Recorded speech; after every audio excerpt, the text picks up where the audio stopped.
Hello, I'm Eric Walenza, founder of IoT One, and this is the Industrial IoT Spotlight. Every episode, I interview one expert about a project that is impacting businesses today. Visit us at iot1.com to learn more, or email me to start a discussion.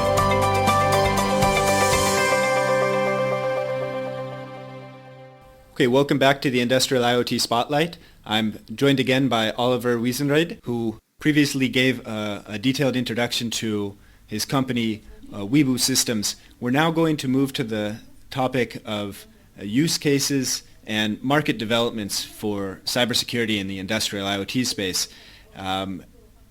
Oliver, within the industrial IoT space, how would you segment out the most important use cases?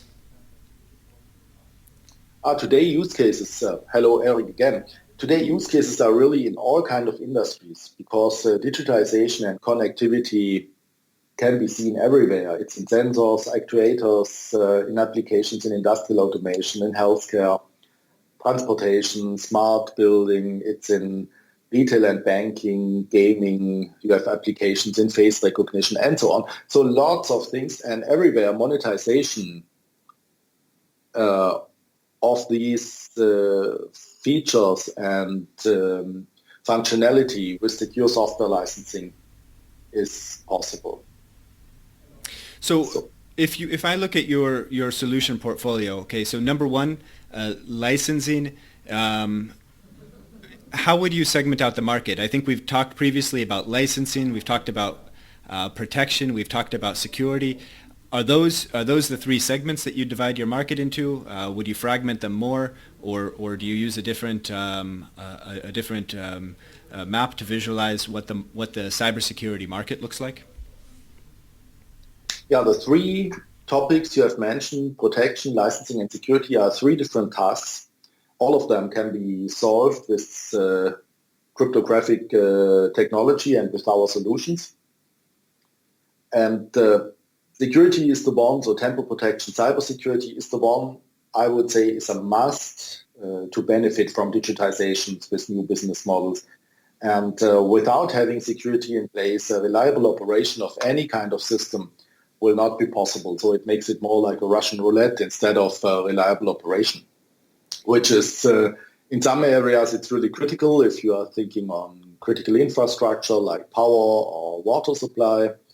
If you are thinking on manufacturing processes or on, not on discrete processes, but in the process industry where you cannot simply shut off something to reach the safe state, or in aerospace airplanes, you cannot simply shut off if something is going wrong. You need to operate to keep the system in a secure state. So security is really something that is a must.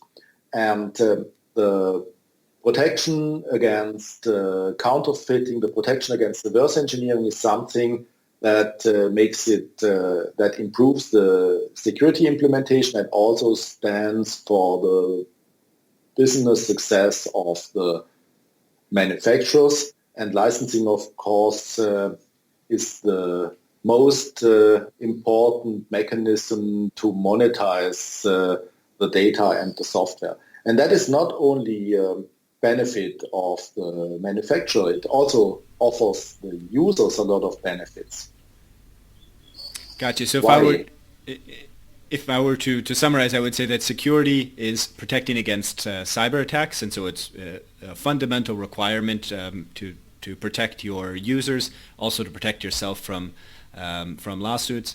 Protection is about protecting your business from reverse engineering, counterfeiting, and so forth.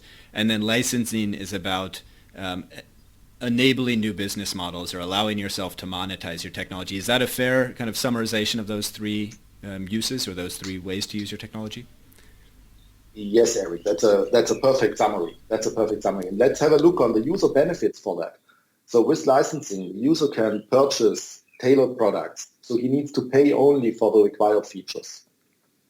Nevertheless, having his investment in a product future-proof, because if he knows that he can purchase a product in a modular way, he can upgrade functions required at a later time easily. So that is something for the user is a big benefit, and having this security and protection mechanisms implemented in the product is also an important user benefit that makes sure that the device or the system at all is working reliable and secure. And for the device manufacturer, that's a benefit as well. So if he can develop his products in a modular way, he can go to the market much earlier, because with this concept, he can start to go to the market with a product with a basic functionality, and so have a faster return of invest because he's going to the market earlier. He can collect market feedback at an earlier time. Then at a later time, he can create recurring revenues with selling features at a later time. And these features he can also sell in different license models. He can sell for one-time payment, like in the past, physical devices are always sold as a one-time payment, but with software realized features, he can offer to his customers, to his users, pay-per-use models. He can offer subscription models. So he's very flexible in that. And so that gives benefits for the users and the manufacturers. And what is the technology suite behind each of these uses? Is it a very similar suite of technologies, but we're just using different software to provide different results, or are they using fundamentally different hardware, for example, or fundamentally different different software models? For example, if I'm looking at protecting against reverse engineering and protecting against a cyber attack, to me as a non-expert, those seem like very similar things. Now the intent of the criminal or the actor is different, but from a protection standpoint, intuitively I would think that those are similar. Am I right, or are they fundamentally different in some aspects in terms of the technology involved? It's a little bit different in terms of the technology involved. So the licensing and IP protection is done by symmetric encryption.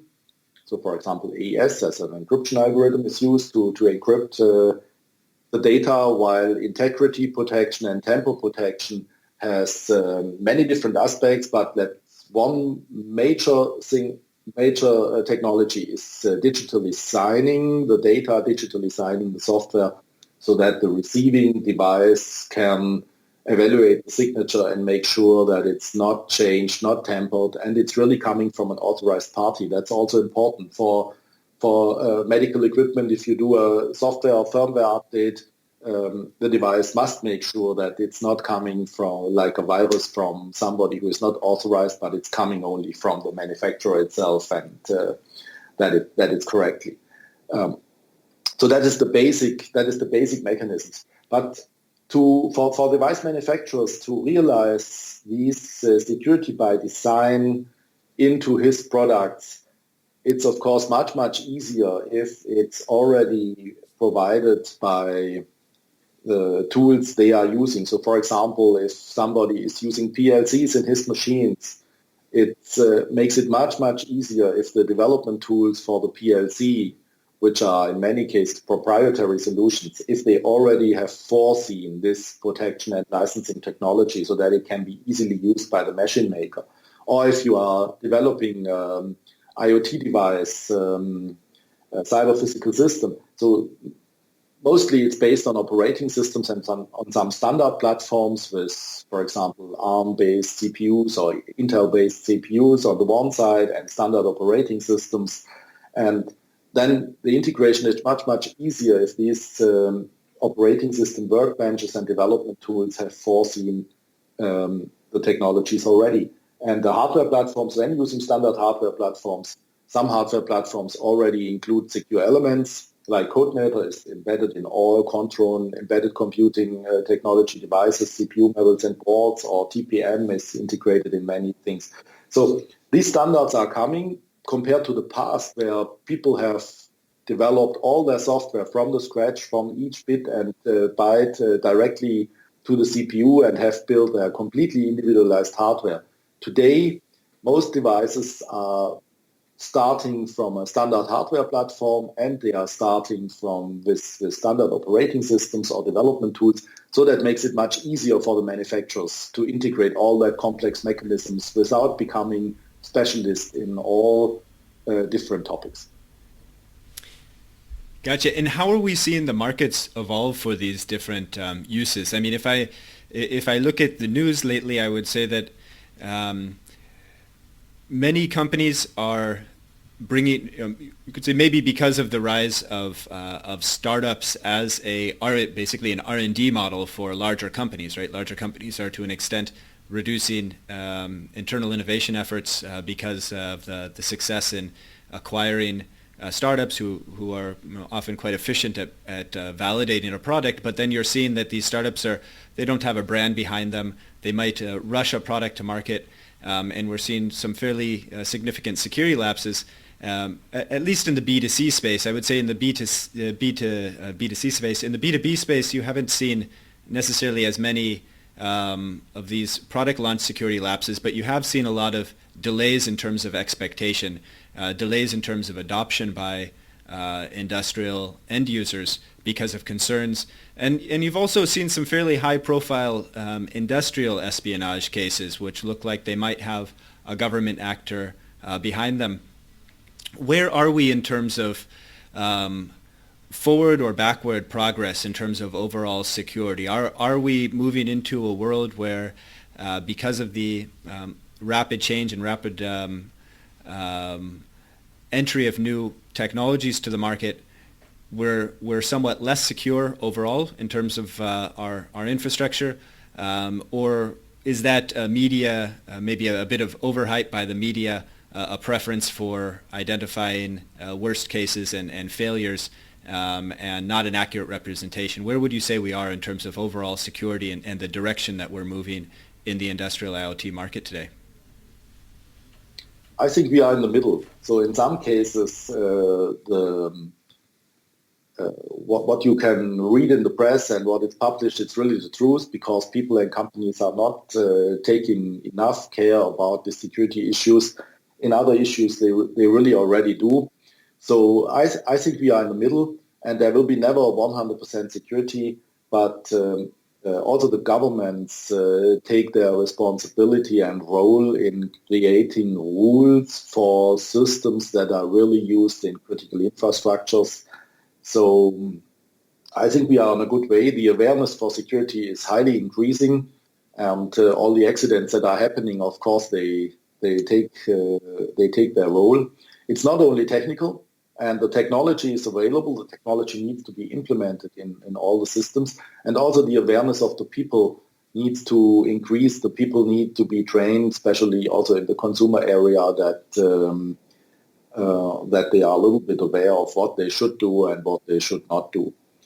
So we see that the implementation of security mechanisms into products will be much faster if the result is not only security. If the same mechanisms can be used for securing the device, but also to do some licensing and realize new business models, which immediately is seen as a benefit and can create new revenues and new business opportunities, then the speed of adaptation and the speed of integration is much, much higher. Yeah, makes sense. Blockchain, is this a technology? Some people, there is a certain following of blockchain which are extremely passionate and see it somewhat as, I would say, the missing puzzle piece that's going to address security concerns when adequately implemented. Others see it as one technology and a suite of solutions that will help in some specific areas. In the security frame, do you see blockchain as a game changer in terms of enabling a higher level of security, or are you more skeptical in terms of its broad applicability to the challenges of securing systems? I would say it depends on the application. So blockchain is an excellent technology. Bitcoin is only one sample where blockchain technology is used. And if you are doing something like smart contracts, or if you want to automate these things where you really have a chain, then blockchain is good technology for making that secure, especially if you have a lot of transactions that are in follow, and you can make sure that not most of the transactions are recorded through systems that belong to one party. So if one party has the majority of systems where all the transactions are recorded, then of course the security will be weakened, because the basic principle is that you have in that chain many different parties that do the recording that cannot be manipulated individually, and so that makes it secure. And there are many applications. Blockchain is really an excellent technology, and that's an excellent new opportunity. I'm quite sure that we will see blockchain applications in the future in many areas.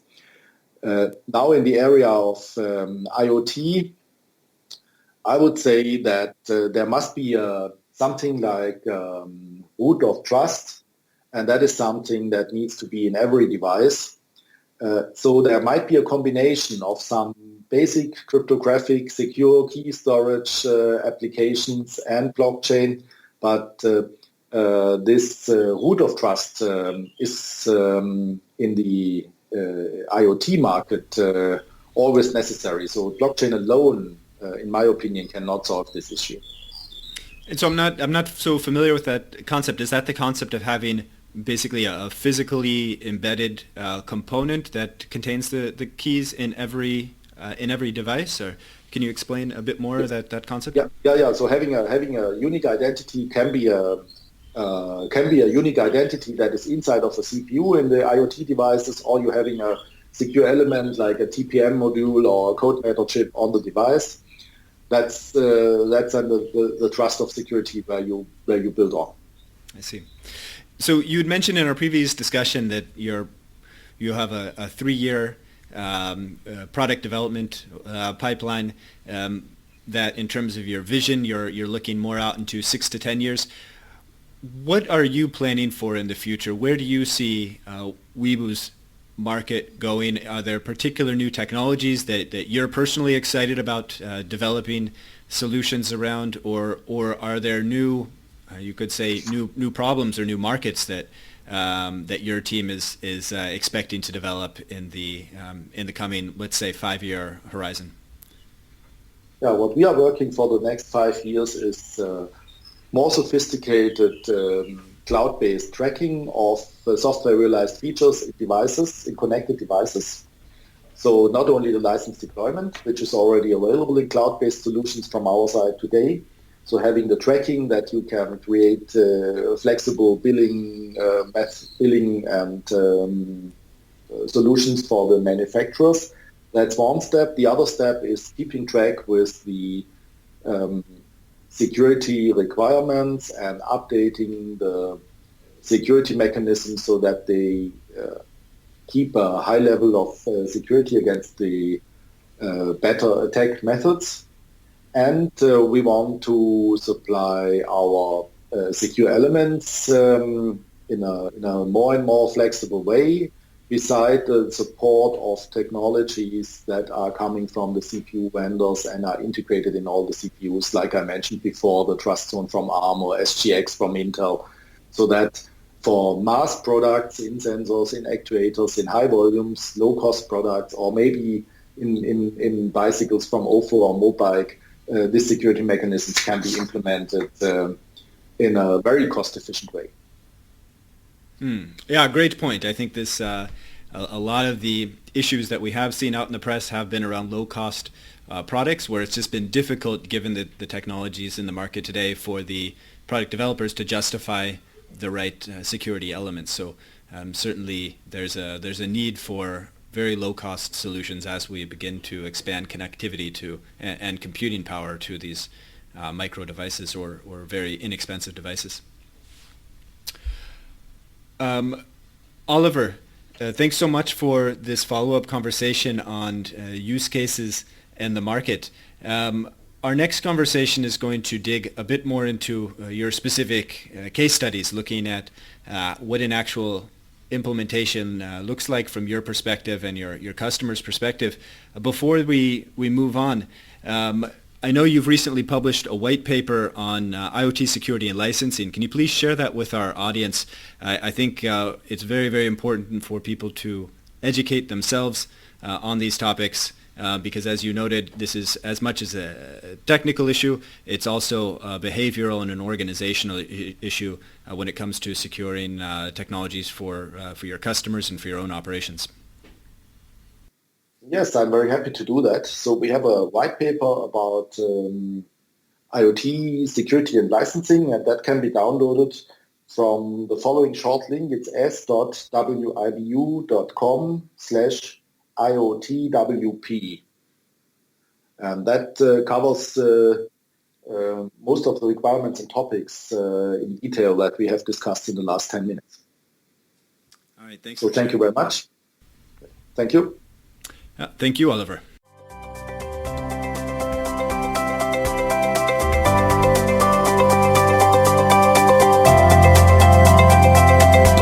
Thanks for tuning in to another edition of the Industrial IoT Spotlight. Don't forget to follow us on Twitter at IoT1HQ and to check out our database of case studies on IoT1.com. We help to accelerate digital transformation by advising business leaders on how to integrate IoT technologies into their operations and products. We appreciate your thoughts, suggestions, and of course your reviews. And if you have an interesting project, we would love to feature you on a future edition. Write me at eric.walenza@iot1.com.